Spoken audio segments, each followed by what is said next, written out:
Have you ever questioned why society is changing so rapidly? Are you searching for the reasons why?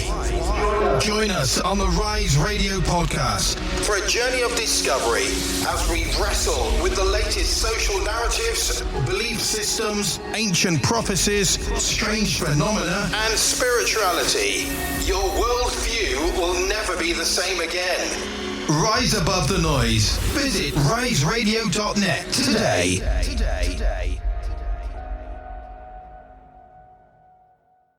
And you shall hear of wars and rumours of wars. See that you be not troubled, for all these things must come to pass, but the end is not yet. For nation shall rise against nation, and kingdom against kingdom, and there shall be famines and pestilences and earthquakes in diverse places. All of these are the beginning of sorrows. Well, I think you'd have to be living under a rock not to hear about what's going on in the Middle East, especially in the last week. It really seems to have ramped up. So today I invited Paul Calvert onto the show, who does interviews for Premier News, Cross Rhythms, All Israel News and other outlets. And I just really wanted to speak to you, Paul, because you're right there in Bethlehem, which is not too far from Jerusalem. And I believe you've actually heard some of the booms going off this week. Yes, I have. We've even had a boom this morning. I went to visit a blind lady, and there was no siren at all that I heard. And then suddenly we heard this great big boom, and we know there must be something overhead. And I went onto the Facebook, find out that there's been something fired at Tel Aviv and Jerusalem. So we heard that boom. But it all basically kicked off last week. And last week I was actually visiting the same lady, and I was outside, and you could hear the siren going off. And the dogs were howling with the siren, and then you would hear the booms in the sky. Now, being in Bethlehem, of course, is the Palestinian Authority, so it's very different than living in Israel. So in Israel, everyone's running to their bomb shelters, trying to be safe and everything, and they've got sirens. But here in Bethlehem, we don't have sirens in Bethlehem, although we can hear the sirens from Jerusalem, from Efrat, but we don't have bomb shelters either. So it's a little bit different. So a lot of people just go about their everyday business and maybe taking videos, looking up into the sky. But it's just basically business as normal here. But it is, of course, still dangerous here within the Palestinian Authority, because the rockets that are flying across are getting amazingly knocked down by the Iron Dome. And of course, when something goes up, it's got to come down again. So it could possibly land anywhere within that community, in that area. So we did have one piece land in Bethlehem just recently. And we do know over the wars that we've had just recently as well, that lots of shrapnel and bits of pieces have landed in the Palestinian Authority as well as in Israel. Yeah, because there was footage going around online that showed a really loud bang that hit Jerusalem that actually got through the Iron Dome. Well, I don't know what the boom actually was that you're referring to, but sometimes there are booms and it's not the rocket landing and hitting, but sometimes it's the boom of the Iron Dome taking that rocket out. So sometimes I can just be outside and you can hear the whole of the sky is sort of shaking and rumbling. And that's part of the Iron Dome. And sometimes I actually wonder, well, where are they shooting this down at? Like, for instance, if it's heading towards Tel Aviv, is it near Tel Aviv? Yet here in Bethlehem, we can still hear that reverberation, even from such a long, long way. So you do often hear rumbles and booms. So if you hear an explosion, it doesn't necessarily mean that the rocket has actually landed and hit. It could just be that the Iron Dome is taking it out. And we really have to thank God for the Iron Dome that's doing a fantastic job, because it's somewhere between 80 to 90. That's not exactly accurate, but somewhere around 80 to 90% success rate. Wow, yeah, and it just sounds so intense to even be anywhere near that area right now. And I understand also even Cyprus got hit by a drone, the British airbase there as well. Yeah, it is very, very interesting living in an area that is at war. But you also get to see the miracles as well. And I went on Wednesday to Bet Shemesh to go and help with Christian Friends of Israel, just to clean up in the cleanup operation after a rocket had landed. And I was in a house, and you could see that the metal frame was blown out, bits of the building was chipped off. There was glass absolutely everywhere. And I feel sorry for this guy because you just know that in 2 or 3 years' time, he's still going to be finding bits and pieces of glass in his house from this rocket attack. Soil everywhere. He must have had plants in the house and soil was everywhere. His television was completely destroyed and damaged. And you looked outside and you could see that there was a crater in the ground, and some soldiers were looking into this crater, and it was so close, but it was in between buildings. And it's just a real miracle that this rocket landed in between the buildings, because if it had landed on a building and someone had been in at the time, then it would have been an absolute disaster. So you do get to see the miracles. Then you also get to see the heartache as well in Bet Shemesh. I haven't personally been to Bet Shemesh, but I know some of the CFI team have been up there. Just the heartbreaking scene that is there, because I think it was about 9 people were killed when it was a direct hit of a missile on a bomb shelter. So there's miracles and there's tragedy at the same time. And you think maybe this is going to last for a bit longer than this as well, that maybe there'll be more miracles and tragedies along the way? Well, we all knew this was coming, and everyone's been waiting, and everyone's been spreading their rumors and saying, "Oh, next Saturday it's going to happen definitely," and it's never happened and never happened. And then, of course, we were hearing that Mike Huckabee was telling the American embassy staff, "If you want to leave today." And I didn't expect it to be the very next day, but it literally was the very next day that it happened. So there's been a sense that we've been expecting this to happen, but we didn't really expect it to happen so quickly. I sort of have felt before we knew it was happening, I sort of thought it was going to be worse now than it was the last time last summer, because when it happened in last summer, Iran has to be very measured, because if you're not, you could lose your regime. So if you go all out attacking Israel, then they could come all out and attack you, and you'd lose your regime and lose your power and lose your influence. Well, this time, the Iranian regime is basically struggling to survive. So there's no reason to be, guarded, that you can send as much weapons and missiles as you want. That hasn't actually quite happened. They obviously have been sending missiles and sending drones, but they haven't responded in a very big way that we would expect. So at the moment, they're saying that the missile launches are getting lower and lower. Of course, we've had one today, but it is getting less and less. So maybe within a few weeks' time, it will be finished and this will all be over. Of course, Israel is working in Lebanon as well, trying to deal with the missiles and rockets and things that are coming from Lebanon as well. But I do think it will be over quickly. I think if Trump wants success in this, it does need to be over quickly, and he has to have another regime in power ready for change. Because if it doesn't, it could become like another Afghanistan or another Iraq, and you could get ISIS coming in and ISIS taking over swathes of land, and that's where it would be a disaster. But at the moment, the people who don't like Trump don't like the war, and the people who do like Trump do like the war. I think really you've got to ask people on the ground in Iran, how do you feel? What is the church saying about this? In Iran, are they happy that Israel and America has came and liberated them from this evil dictatorship and this evil regime? And it does seem to be the case that they are happy with America and Israel at this time. Do you think that there's a chance they will put boots onto the ground? I know there's been talk of possibly using Kurdish forces. Do you think there'll be Western boots on the ground out there in Iran? Well, Donald Trump built his premiership on having no more wars.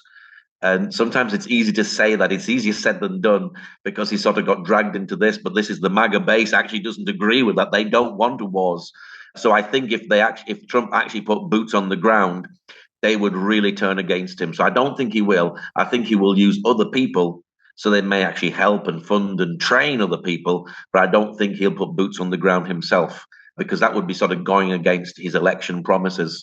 So I don't think there will be boots on the ground, but you never know, because you never know what can happen. Things can change here in a moment. If ISIS came in, or if someone else came in, if the dictatorship just wasn't dying, then they may feel that, well, we've done everything we can as far as air defenses are concerned. Now we need to put boots on the ground. But I'm not really expecting that. I'm sort of expecting the war to be over very quickly. Yeah, I don't know if you've seen this article today. They're talking about, because the UK have now allowed America to use our bases, which originally they didn't. But it says that the US bombers are landing in the UK today for the, quote, big one. they say that these can travel at 900 miles per hour and are supposedly going on their way to the Iranian regime. What do you think about that one? I imagine if they're really strong and big bunker busting bombers and bunker busting bombs, that they're maybe trying to target the regime's nuclear facilities. I don't know a huge about Iran and everything like that, but I do know that I think that they sometimes have nuclear technology underground, and that's maybe what's needed. Obviously, the CIA and Mossad will be in Iran doing the work over the last year or so, knowing where facilities are and trying to find out if facilities are underground. And that's probably why they're bringing in these big B-52 bombers, is to actually knock out a lot of the infrastructure of the nuclear weapon. Because really, at the end of the day, that's the whole reason why America and Israel are going in at the moment, is to deal with the nuclear facilities. Because everyone has said, the whole world says that Iran cannot have nuclear weapons.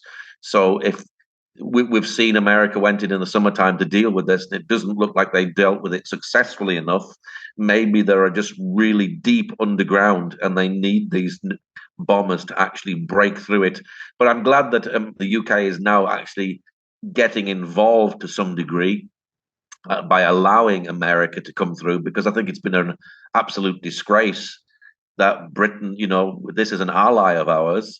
We're not necessarily getting involved in the war ourselves, but we are allowing other people to come through and use our bases, and rightly so, because, if America and Israel deal with the Islamic regime's nuclear capability, and remember that they've signed agreements on this and they broke time and time again these agreements, then they should be punished for what they're doing, and they need to be dealt with. And now America and Israel are dealing with it, and we should have been standing by our allies rather than saying, oh, well, maybe this is against international law, that's against international law. We've been attacked. Cyprus has been attacked.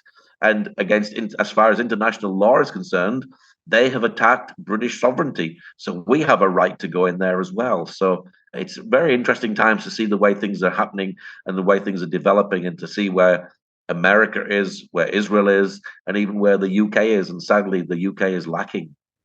Yeah, because apparently the UK have sent a ship to defend Cyprus. It's taken a week to get there, but so it has been, as you say, UK's been a bit behind in what's been unfolding, considering our RAF base did get hit. So, well, we knew this was coming. We knew it was happening. They knew it was coming. They knew it was happening. When they were asked, "Can we use the bases?"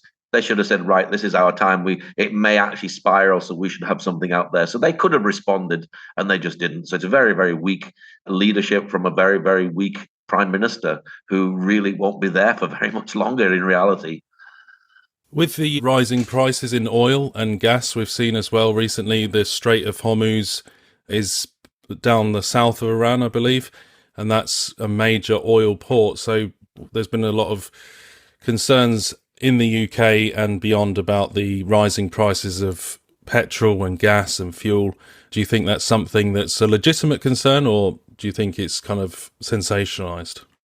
I think it is legitimate. I think as well at the same time, when these sort of things happen, it does go into a little bit of panic mode. On last Saturday, I could see there was a little bit of commotion at the petrol station in Bethlehem, and people were sort of panic buying when they knew this was going to happen. So, it's sort of natural that people panic and run to the petrol stations when they know something like this is going to happen. If Iran does start attacking vessels within the Straits of Hormuz, then obviously that's going to be a big problem. If they start targeting oil refineries, and I know one country, I think it was Saudi Arabia or Abu Dhabi, I can't remember which, they were sort of talking about how they may have to stop production. So yes, that is going to cause problems. It will cause problems for all of us all around the world, because we will see petrol prices going higher and higher, and that will hit us in our pockets at the petrol pump. It also will have a great effect on inflation, because if petrol prices go much higher, it means inflation will go higher, because it's going to be more expensive for each and every one of us to live. Getting your goods to the supermarket is going to take petrol and diesel, and running your house and things like this and all these sort of things.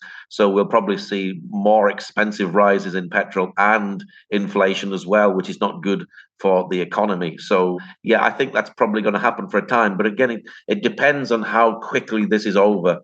And if some of these countries have to halt production, and run out of production, then yes, we will see it maybe for a time. But I'm not really expecting this to last very long. I think in another couple of weeks, this could be over. So, yeah, so we're just going to have to wait and see, really. It might just be, we might have to pay higher prices for a couple of weeks and then it'll sort of go back down again. So who knows, basically. It depends how this turns out. So these things can have a knock-on effect on the supply chains. When the oil prices go up, it will affect the transport and various things with what gets to the supermarket. So are you someone who sort of prepares for these things on a smaller level just to make sure you've got some extra things, essentials and that? I did when the first war with Gaza broke out. I went out and bought loads and loads of stuff. So I still actually technically have stuff left over from the first time it happened. So my shelf has got like lots of pasta up there. It's got very low now and it probably needs to be replenished. But we've got pasta. We've got lots of lentils there as well. At first I started putting stuff in the freezer and I'm like, well, no, that's really maybe a little bit silly because, if we have an electricity outage, then everything in the freezer will need to be eaten up very, very quickly. And, at first, when it all happened, I did buy lots and lots of tins and things. So this time I haven't actually done that because when the war broke out, I'd actually needed to get some money from the UK. So I was sort of needing to get some money wired across. So I didn't actually have a lot of money at the time. But now we've got money in that if we start seeing things take shape where a little bit longer, it might be wise to go and buy, like packets of rice and packets of pasta and things like that. I have lots of water. I have old bottles filled up, which I naturally keep all year round just in there, just in case, and even if you don't need it for a lot of cooking, then you can use it for flushing the toilet and washing dishes and things like that. I've got 2 very tiny camping stove gas bottles as well, just in case we lose the power anytime.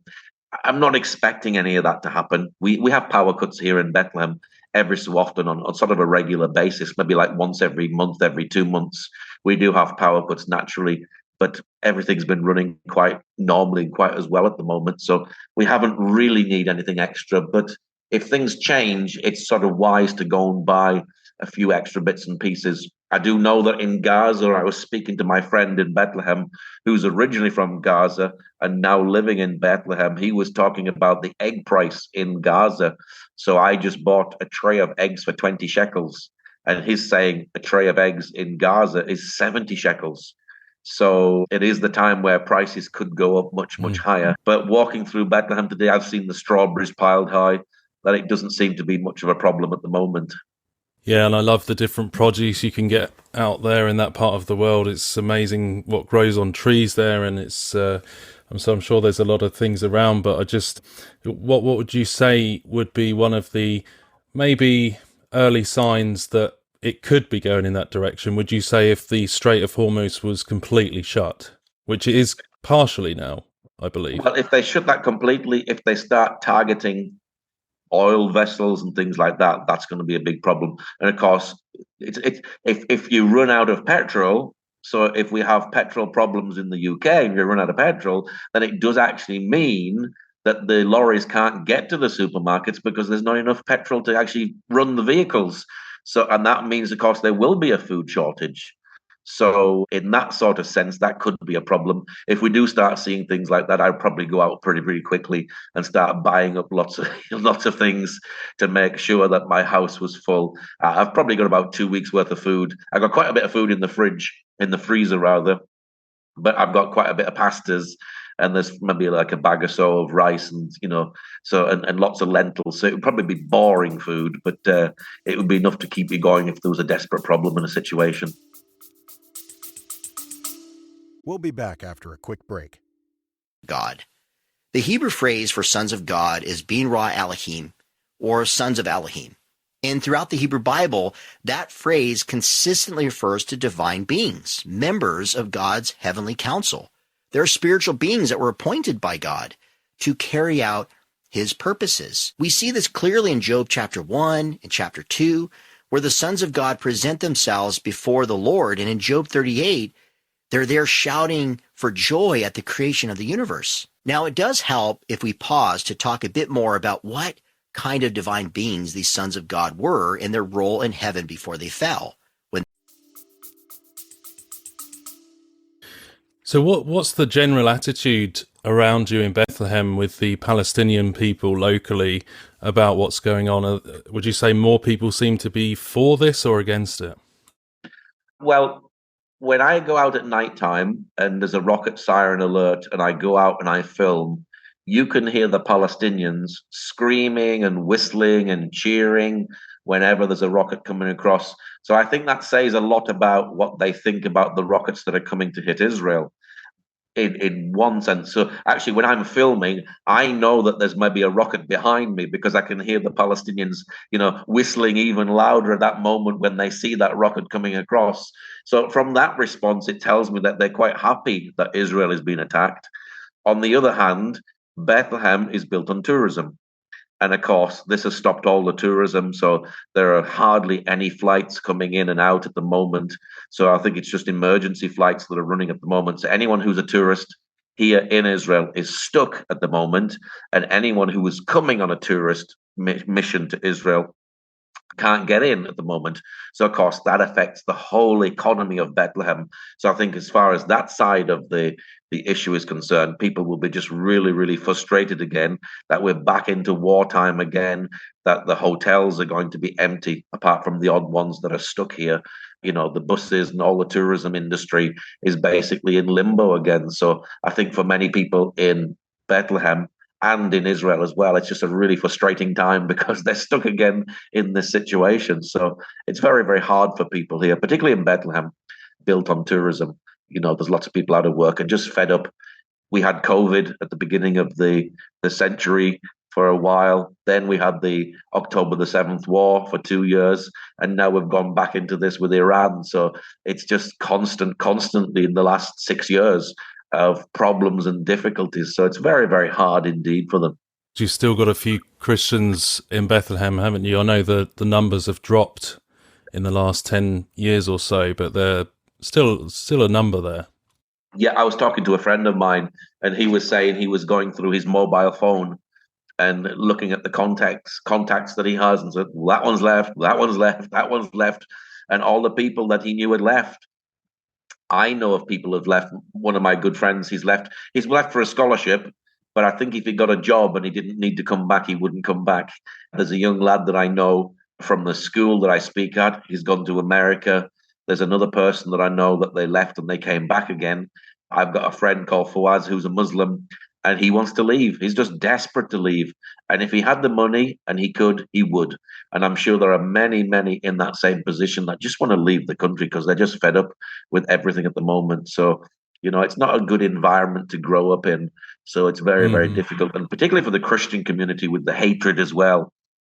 You send your kids to school and then there's maybe anti-Israel hatred and, war talk and, let's kill the Jews and all these sort of things. You don't want your children to be growing up in that as well. And then just on the television, because when it's on the television, you see it as it is. British television will guard you very much from seeing bodies, but here you just see it exactly as it is.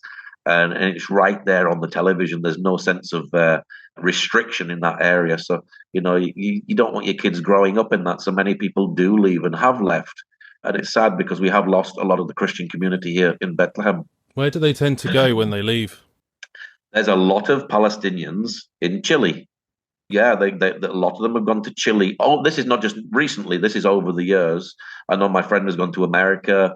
I've got another friend, Salim. He's actually in America now. He didn't leave because of the war. He's already there, but he's gone to see family. So there's family in America. So it's really all over the world that you'll find Palestinians that are leaving and going into different areas. I think a number have gone to Spain because Spain seems to be quite open at the moment as well. So yeah, people have left. And, if you lose them, they're probably not going to come back. And that's where Bethlehem becomes more Muslim, and that's not going to change. So the only way it can change is if we have revival.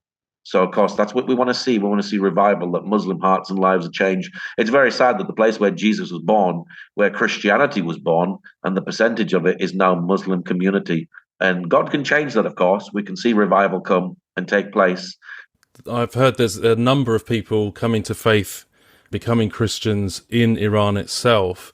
So what do you think could unfold if this actually does happen, that the regime falls? What do you think the outcome is, both positive and negative? On the negative side, if it falls, what's going to replace it? Are you going to have something even worse? Are you going to have a sense of civil war in the country? So is ISIS going to get in and start taking sways of land and start killing Christians and things like this?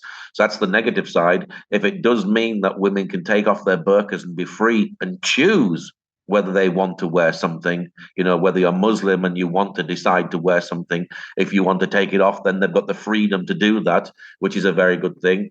Hopefully the church can come from underground and be established. But at the same time, will the church really take off?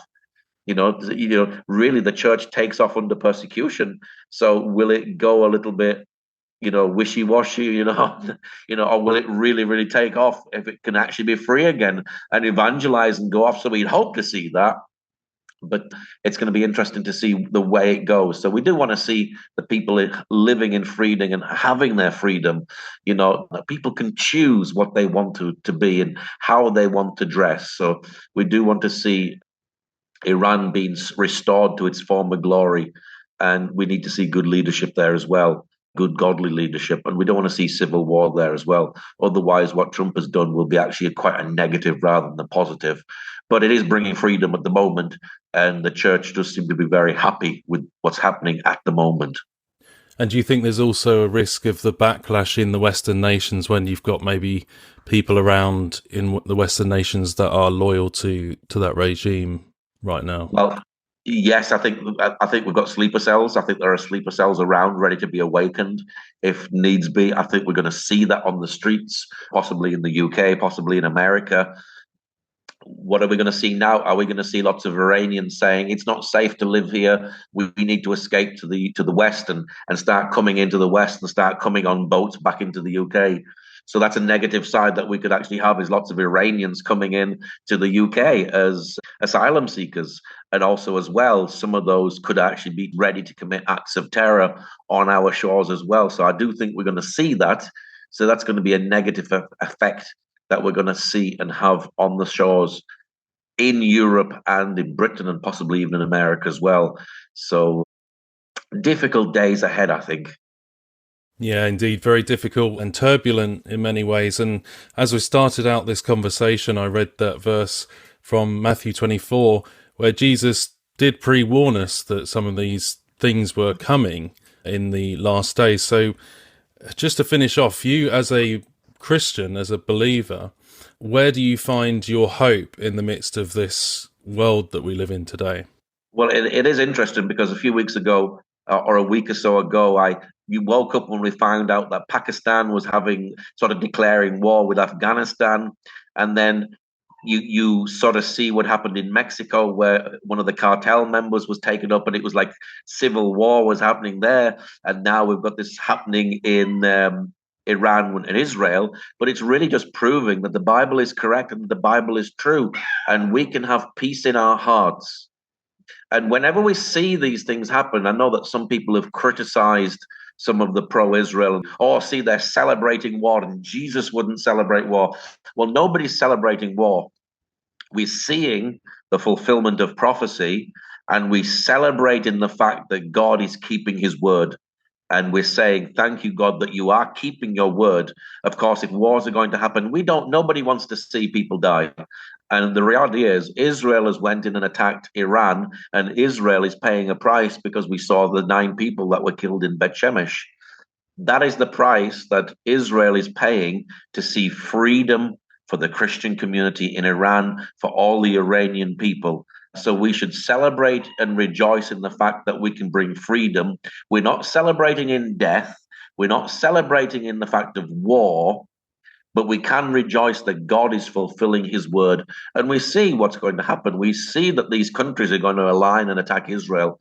And we can celebrate in the fact that we can see that God is keeping his word, and God is true, and God is faithful, and the Bible is faithful. But we can also pray for those who have lost loved ones, pray for the people, and pray for the peace of Jerusalem, because we know the reality is it's going to be bad right until the very end. The church possibly won't be here all the time. We'll be raptured out of this. but we do want to pray for the peace of Jerusalem, that people will have peace in their hearts. Because even when that siren goes off and you don't know where that rocket's going to land, you need to have peace in your heart. You need to know that you're going to heaven to be with Jesus if something does happen.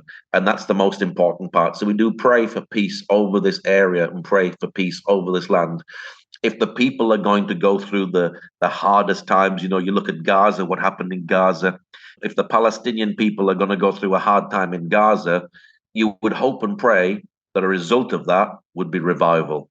If Israel's going to go through the worst time that they ever had with the worst terrorist attack on their soil, you would hope that they would turn their eyes to the Lord and that they would see revival. And the same for Iran. Iran is suffering at the moment, but we hope it brings freedom, and we hope it brings more and more revival and peace in the heart. And that's what's most important, I think. Because sometimes it can be easy to feel anxious, and even when you're on the other side of the world, because you see these things unfolding. And in the verses I read, Jesus said, "See that you be not troubled." And that sometimes can be difficult. But as you say, it's through difficulties and suffering and troubles that actually we do have that refinement in us, that we grow and we become more confident in our faith. Well, at the end of the day, we're all growing in our salvation. We're all saved, but we're still growing, and we're all on different levels.